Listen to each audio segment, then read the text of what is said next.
Ohio is a state located in the Midwestern region of the United States of America.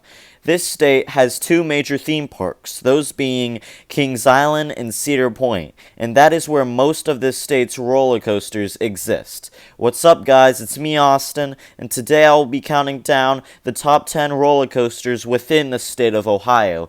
Keep in mind that I will not be including Magnum XL 200 on this list because even though I rode it, I find that coaster to be very overrated. Now let's get to the list. At the number 10 spot, we've got the Racer at Kings Island in Mason, Ohio. So this is a coaster that I find to be kind of underrated. So this is a classic dueling wooden coaster, and it has actually been operating as long as the park has. This ride first opened with the park in 1972. And other than a couple of rough patches, I actually find this ride to be pretty smooth. Like, it's almost as smooth as a GCI, in my opinion, other than the rough patches that I mentioned. And I like the aspect of dueling, and this ride has some solid airtime. So, like I said, this is just an overall fun wooden coaster, and yet again, I just find it to be kind of underrated. At the number 9 spot, we've got Raptor at Cedar Point in Sandusky, Ohio. Now, I was kind of surprised how much I liked this B&M invert. I actually prefer this to Montu at Busch Gardens, Tampa, and I also prefer this to Banshee at Kings Island, which you'll see actually did not make this list. I kind of find that coaster to be overrated, mainly because it has a strong rattle, and I didn't like the vest restraints.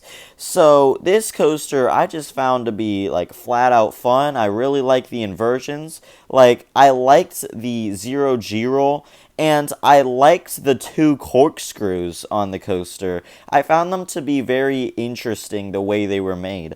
The only thing I didn't like about this coaster was the transition into the final brake run. I don't know what it was, I don't know what it is, but it's rough, that transition into the final brake run, that sudden transition. So, but otherwise, this is a great B&M invert. I love this ride. At the number 8 spot, we've got Valravn at Cedar Point in Sandusky, Ohio, which actually seems to sit adjacent to Raptor, so it's interesting how it places just above it on this list. Now, even though this and SheiKra at Busch Gardens, Tampa are the only dive coasters I've ridden, I find myself to really like dive coasters. Now, this would be better than SheiKra if it didn't have the vest restraints. Now, the vest restraints weren't bad on this coaster like they were on Banshee at Kings Island. Like, they weren't tight. The only issue is it kind of made the airtime weaker, even though there was some like strong airtime moments, not just the drop, but there was also an airtime hill, like kind of near the end of the ride. And I like how this ride has a couple more inversions, makes the ride more unique. Like, I like the 0G roll, especially since you get a lot of hang time on that. Even though it would be more if it was over the shoulder restraints, like standard over the shoulder restraints rather than vest restraints. But otherwise, I find this ride to be really fun. At the number 7 spot, we've got Orion at Kings Island in Mason, Ohio. I found this to be a solid Giga Coaster. This is one of 2 Giga Coasters that I've ridden, and this is the only B&M Giga Coaster that I've ridden. And I don't think it's as good as the other Giga Coaster that I've ridden, which will appear later on this list, but I did find it to be a lot of fun. Like, it had some solid airtime moments, in my opinion. And there was also a moment that I found to be intense. This is actually the only coaster that I have grayed out on, and it was on that intense element, that like intense like turn element that you should be seeing on the screen right now. But yeah, I just found it to be overall a fun coaster. It's not my favorite at Kings Island, but it is fun in my opinion.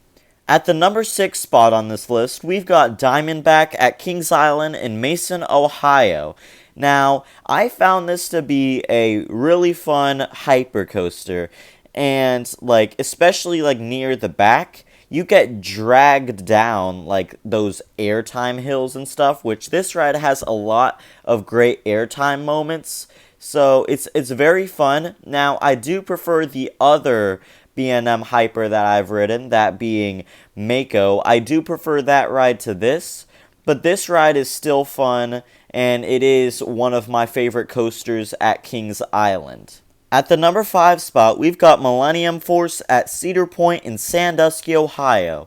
This was the first Giga Coaster ever built, and this was the first out of the 2 Giga Coasters that I've ridden.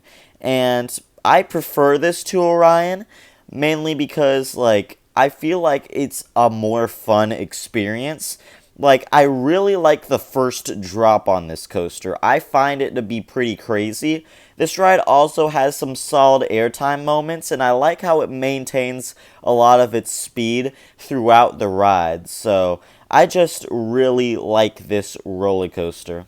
At the number 4 spot, we've got Mystic Timbers at Kings Island in Mason, Ohio, and in my personal opinion, this is my favorite coaster at Kings Island. Now, there was one thing that disappointed me about this ride. I did not like how quiet the audio on the lift hill was. I was expecting it to be louder, even though I had seen POVs of it in the past and I already knew pretty much what it sounded like. But there's, first of all, before the ride really begins, there's one thing I really like about this ride. I like how it slows down and speeds up, according to the lift hill audio. It seems to add a little bit of tension to the ride. And after the lift hill, this ride is just crazy and out of control in my opinion. You've got tons of great airtime and it maintains a lot of speed. This ride, I would say it's on par with Thunderhead at Dollywood, but I think it's a little better, and for one reason, and that's because of the theming. This ride has some great theming, especially with, the shed part. There's the whole what's in the shed thing, but this ride is just great. It's my favorite coaster at Kings Island, and it's my 4th favorite coaster within the state of Ohio. At the number 3 spot is Maverick at Cedar Point in Sandusky, Ohio. This is yet another coaster that I find to be out of control because it's got a lot of quick transitions and stuff. I really like those types of elements, and I like the inversions on this coaster. And honestly, this is just an overall really fun coaster that I just really like. Now, there is another Intamin Blitz coaster I've ridden that I prefer to this ride, and that would be Velocicoaster at Universal's Islands of Adventure. But nevertheless, this coaster, Maverick, I still find it to be very fun.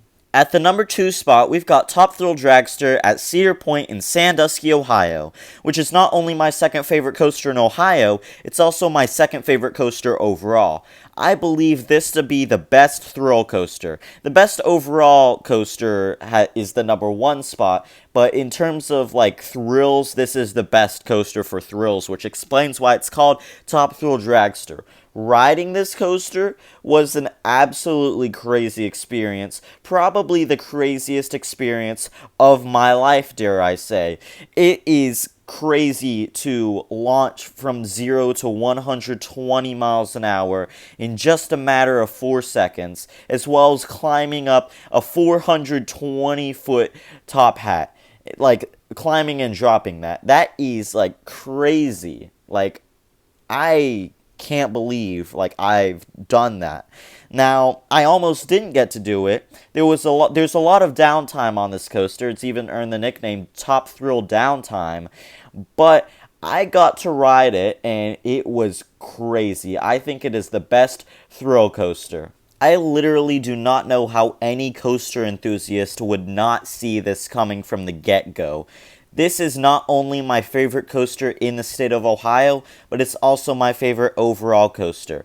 Of course, this is Steel Vengeance at Cedar Point in Sandusky, Ohio. This coaster deserves a review of its own because it is crazy. And I hear coaster enthusiasts saying it's overrated, and it's really starting to give me the mindset that this is an underrated coaster, because enthusiasts are saying it's overrated. I disagree. This ride is crazy. And it's not just the airtime. This ride has some of the craziest airtime I've experienced on a coaster. but it is not that. It's not, well, not just that. I mean, that's part of what makes this coaster so great. But also, some of the inversions on this coaster caught me by surprise of how crazy they are. Like, especially that one inversion where it's like a little stall that goes like kind of under the drop. That, in my opinion, is the craziest inversion on the coaster. Not only that, but there was a 0G roll. I think that's what it was. Like, the last one really caught me by surprise the first time I'd written it, because even though I'd seen POVs of the coaster, I did not expect that inversion to be so late in the ride. It really catches you, off guard, but in like the best way possible. I don't think there's any coaster that could top this, or at least any coaster soon. I'm sure this will be my favorite coaster for a really long time, because it is just that good. It is amazing. It is a masterpiece. So that's all for this video. If you want to see more coaster-related content like this, be sure to like, comment, and subscribe, and be sure to turn on post notifications to get notified of my newest and latest uploads. I'll see you guys in the next video.